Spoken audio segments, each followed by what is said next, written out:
So the administration has proposed the first comprehensive change to Title X rules in about 3 decades. It is certainly intended to disrupt ethical communication between a clinician and a patient. So that's how people very quickly get to this notion of a domestic gag rule. Let me talk about what that is, because it goes all the way back to the Reagan administration. So in the Reagan-Bush years, there was an effort by those administrations and the Congress to impose limits on what clinicians, so doctors, nurse practitioners, certified nurse midwives, physician assistants, could say to patients about abortion.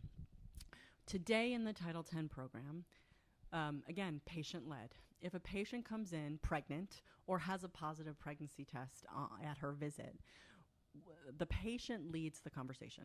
And I gotta be honest, some patients are thrilled. I can't tell you how many people have walked up to me in the last 25 years and said, "Oh, I found out I was pregnant at Planned Parenthood." There's a lot of excitement and joy sometimes around a pregnancy test.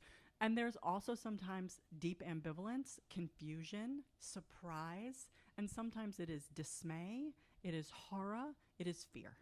All of those things are part of the experience of a positive pregnancy test. Today in Title X, the patient's reaction and request tells us what to do next. So if a patient says, "I'm delighted, oh my God," we don't say, "Oh, it would be very important for you to understand about abortion options," right? The patient tells us what to do. So if a patient says, "Wow, I wasn't expecting that. That wasn't in my plan. I need to understand what my options are." Under the law, we call that options counseling. And we are required to do what's referred to as non-directive counseling and referral. So that means you give the patient medically accurate facts, you offer her that information, you engage in conversation, and if she requests it, you give her a referral. So if she says, "Oh, I already have a couple of kids, I'm not sure, I've always thought maybe, foster care," you could make a referral to the appropriate social services agency so that patient could follow on and figure out what would be right for her. If she's delighted and you don't do prenatal care at your center, you can refer her to a reputable and high-quality prenatal provider. If the patient says, "I'm sure that I do not want to pursue this pregnancy, I'm not ready to be a parent," you can counsel and refer for abortion services. This proposal from the administration says that last item is off the table. It's off the table.